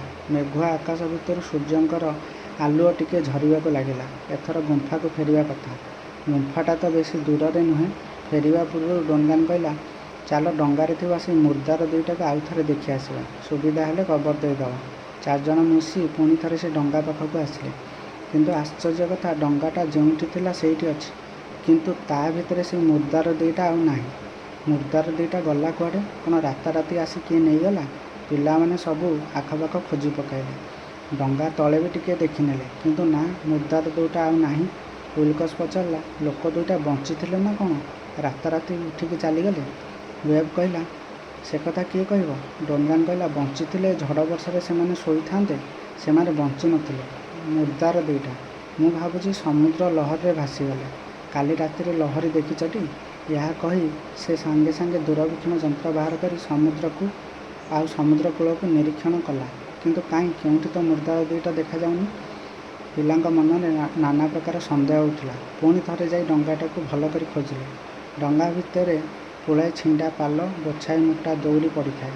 ଖୁବ୍ ବଡ଼ ଡଙ୍ଗାଟେ ହୋଇଥାଏ, ମଜବୁତ ବି ଥାଏ। ନିଶ୍ଚୟ କୌଣସି ଜାହାଜର ଡଙ୍ଗା ହେବ। ପରୀକ୍ଷା କରୁ କରୁ ଦେଖାଗଲା, ଡଙ୍ଗାର ଗୋଟାଏ ପାଖ ପଟା ଉପରେ ଗୋଟାଏ ପିତ୍ତଳ ପାତ ମରାହେଇଛି। ସେଥିରେ ଖୋଦେଇ ଲେଖା ହେଇଛି, ସେଭାର୍ନ, ସାନ ଫ୍ରାନ୍ସିସ୍କୋ। ପଥରରେ ମାଡ଼ ଖାଇ ଡଙ୍ଗାର ଅଧା ଭାଙ୍ଗିଯାଇଛି। ସାନ ଫ୍ରାନ୍ସିସ୍କୋ ହେଲା ଆମେରିକାର କାଲିଫର୍ଣ୍ଣିଆ ଦେଶର ରାଜଧାନୀ, ଗୋଟାଏ ବିଖ୍ୟାତ ବନ୍ଦର। ଆଉ ବୁଝିବାକୁ ବାକି ରହିଲା ନାହିଁ ଯେ ଡଙ୍ଗାଟି ସେଭାର୍ନ ନାମକ ଗୋଟାଏ ଜାହାଜର ଡଙ୍ଗା, ଆଉ ଜାହାଜଟି ଆମେରିକାର ଜାହାଜ। କିନ୍ତୁ କାହିଁ, ଜାହାଜ କାହିଁ? ଚାରିଆଡ଼େ ଖାଲି ନୀଳ ଜଳରାଶି ଭୂ ଭୂ ହୋଇ ଗର୍ଜନ କରୁଛି। ସମୁଦ୍ରରେ ତ କାହିଁ କେଉଁଠି ଜାହାଜର ଚିହ୍ନବର୍ଣ୍ଣ ନାହିଁ। ଏଣେ ଡୋନଗାନ ଦଳ ଛାଡ଼ି ଆସିବା ପରଠାରୁ ବ୍ରାନ୍ତ ବିଚରାର ମନ ଫିକା ପଡ଼ିଯାଇଥାଏ। ଅନ୍ୟ କାହାରି ମନରେ ବି ସୁଖ ନଥାଏ। ଡୋନଗାନ କେବେ ଫେରିଆସିବ, ସେଥିପାଇଁ ସମସ୍ତେ ଚାହିଁ ବସିଥାନ୍ତି। ଦିନେ ବ୍ରାନ୍ତ ମନରେ ଗୋଟାଏ ବୁଦ୍ଧି ପଶିଲା। ସେ କହିଲା, ଆମ ପାଖରେ ତ ଦଉଡ଼ିର ଅଭାବ ନାହିଁ। ଗୋଟାଏ ମସ୍ତ ବଡ଼ ଘୁଡ଼ି ତିଆରି କରି ସେଇଟାକୁ ଉଡ଼ାଇବା। ଗୁଡ଼ିଟା ଖୁବ୍ ଉଚ୍ଚରେ ଉଡ଼ିଲେ 50-60 ମାଇଲ ଯାଏଁ ଦୂରରୁ ଦେଖାଯିବ। ଯଦି ସମୁଦ୍ରରେ କୌଣସି ଜାହାଜ ଗୁଡ଼ିଟାକୁ ଦେଖିବାକୁ ପାଇବ, ତେବେ ସେ ଜାହାଜ ନିଶ୍ଚୟ ଦ୍ୱୀପକୁ ଆସିବ। ଆମର ମୁକ୍ତିର ପଥ ଖୋଲିଯିବ। କଥାଟା ପିଲାଙ୍କ ମନକୁ ପାଇଲା। ବଣରୁ କିଛି ବେତ ଅଣାହେଲା। ପିଲାଏ ବାଉଁଶ ପାତିଆ ରଙ୍ଗୀନ କାଗଜରେ ଗୁଡ଼ି ତିଆରି କରି ବସିଲେ। ଗୁଡ଼ି ତିଆରି କରି ପିଲାମାନେ ସୂତା ସାହାଯ୍ୟରେ ଗୁଡ଼ି ଉଡ଼ାନ୍ତି। କିନ୍ତୁ ବାଉଁଶ ପାତିଆ କାଗଜର ଗୁଡ଼ି ଏପରି କେତେ ବଡ଼ଟାଏ ହେବ ଯେ ସେ କାମ ଦେବ? ଶେଷକୁ ବେତ, ଭଲ କାନଭାସ କନା ଦେଇ ଗୋଟାଏ ମସ୍ତ ବଡ଼ ଗୁଡ଼ି ତିଆରି କରାହେଲା। କିନ୍ତୁ 2-3 ଦିନ ପର୍ଯ୍ୟନ୍ତ ଝଡ଼ ତୋଫାନ ଲାଗି ରହିବାରୁ ଗୁଡ଼ିଟାକୁ ଆଉ ଉଡ଼ାଇ ହେଲା ନାହିଁ। ଡୋନଗାନ ପ୍ରଭୃତି ଯେଉଁ ଝଡ଼ ବର୍ଷା ଖାଇଥିଲେ, ଏଇଟା ହେଲା ସେଇ ଝଡ଼ ବର୍ଷା। ଯାହା ହେଉ, ଯେଉଁଦିନ ଝଡ଼ ବର୍ଷା ବନ୍ଦ ହୋଇ ଭଲ ସୂର୍ଯ୍ୟକିରଣ ପଡ଼ିଲା, ସେଦିନ ଗୁଡ଼ିଟାକୁ ଉଡ଼ାଇବାକୁ ବାହାରକୁ କଢ଼ାଗଲା। ଗୁମ୍ଫାଠାରୁ କିଛି ଦୂରରେ ହ୍ରଦ ପାଖକୁ ଲାଗି ଖୋଲା ପଡ଼ିଆଟିଏ ଥାଏ। ସେଠାରେ ଜାହାଜର ଗୋଟାଏ ଚକ ପୋତି ଦିଆଗଲା। ଚକ ଦେହରେ ଘୁଡ଼ି ଉଡ଼ାଇବା ପାଇଁ ମୋଟା ସୂତାର ଗୋଟାଏ ମଙ୍ଗ ବାନ୍ଧି ଦିଆଗଲା। ଆର ମଙ୍ଗଟା ଘୁଡ଼ିରେ ବାନ୍ଧି ଦିଆଗଲା। ଗର୍ଡ଼ନ ଆଉ ବକ୍ସଟାର ଘୁଡ଼ି ଧରି କିଛି ଦୂରରେ ଠିଆ ହେଲେ। ଏଣେ ବାଉଁଶ ଚକ ପାଖରେ ଦଉଡ଼ି ଧରି ଠିଆ ହେଲା। ସୁନ୍ଦର ପବନ ହେଉଥାଏ। ବ୍ରାନ୍ତ କହିବା ମାତ୍ରେ ଅନ୍ୟମାନେ ଗୁଡ଼ିକୁ ଛାଡ଼ିଦେବା କଥା। କିନ୍ତୁ ଠିକ୍ ଗୁଡ଼ି ଛାଡ଼ିବା ବେଳକୁ ଫ୍ୟାନ୍ କାହିଁକି ଗୋଟାଏ ଗଛ ପାଖକୁ ଯାଇ ବାରମ୍ବାର ଭୁକିବାକୁ ଲାଗିଲା। ପିଲାମାନେ ଫ୍ୟାନ୍କୁ କେତେ ଡାକିଲେ, କିନ୍ତୁ କୁକୁରଟା ଭୁକିବା ବନ୍ଦ କଲା ନାହିଁ। କଥା କ'ଣ, କୁକୁରଟା କାହିଁକି ଏମିତି ଭୁକୁଛି? କେଉଁଠି କିଛି ଦେଖିଲା ନା କ'ଣ? ପିଲାମାନେ ଗୁଡ଼ିଗୁଡ଼ା ବନ୍ଦ କରି ବନ୍ଧୁକ ନେଇ କୁକୁର ପାଖକୁ ଦୌଡ଼ି ଆସିଲେ। ପିଲାମାନେ ପାଖକୁ ଆସିବାରୁ କୁକୁରଟା ସେପାଖରେ ଗୋଟାଏ ଗହଳିଆ ବୁଦା ପାଖକୁ ଯାଇ ଭୁକିଲା। ବୁଦା ଭିତରକୁ ଚାହିଁ ଦେଇ ପିଲାମାନେ ଚମକି ଉଠିଲେ। ବୁଦା ପାଖରେ ଜଣେ ସ୍ତ୍ରୀ ଲୋକ ପଡ଼ିଥିଲେ। ତାଙ୍କର ବେଶଭୂଷା ଦେଖି ମନେହେଲା କୌଣସି ଗୋଟେ ପାଶ୍ଚାତ୍ୟ ଦେଶର ଲୋକ। ଏତେ ଦିନ ପରେ ଏହି ଅଜ୍ଞାତ ଦ୍ୱୀପରେ ଜଣେ ମଣିଷ ଦେଖି ପିଲାମାନଙ୍କ ମନ ଯାହା ହେଇଥିବ, ତାହା କହିବା ଆବଶ୍ୟକ ନାହିଁ। ବ୍ରାନ୍ତ ଆଉ ଗର୍ଡ଼ନ ସେହି ସ୍ତ୍ରୀ ଲୋକ ପାଖରେ ବସି ତାଙ୍କର ନାଡ଼ି ଓ ନିଶ୍ୱାସ ପ୍ରଶ୍ୱାସ ପରୀକ୍ଷା କଲେ। ନାଡ଼ି ଭାରି କ୍ଷୀଣ, କେତେବେଳେ କେମିତି ନିଶ୍ୱାସ ଟିକିଏ ମାରୁଥାନ୍ତି। ପିଲାମାନେ କାଳ ବିଳମ୍ବ ନ କରି ତାଙ୍କୁ ଧରାଧରି କରି ଗୁମ୍ଫା ଭିତରକୁ ନେଇ ଆସିଲେ। ଭାଇମାନେ, ଆର ପରବର୍ତ୍ତୀ ଭାଗରେ ଏ କାହାଣୀଟି ଶେଷ ହୋଇଯିବ। ଆପଣମାନଙ୍କୁ ଏ କାହାଣୀଟି କିପରି ଲାଗୁଛି ମୋତେ କମେଣ୍ଟ ବକ୍ସରେ ଜଣାନ୍ତୁ ଓ ମୋର ଚ୍ୟାନେଲକୁ ଲାଇକ୍ ଆଉ ସବସ୍କ୍ରାଇବ୍ କରନ୍ତୁ ଆଗକୁ ଏହିପରି ମଜାଦାର ଆଉ ରହସ୍ୟ ରୋମାଞ୍ଚ ଭରା କାହାଣୀ ଶୁଣିବା ପାଇଁ। ଧନ୍ୟବାଦ।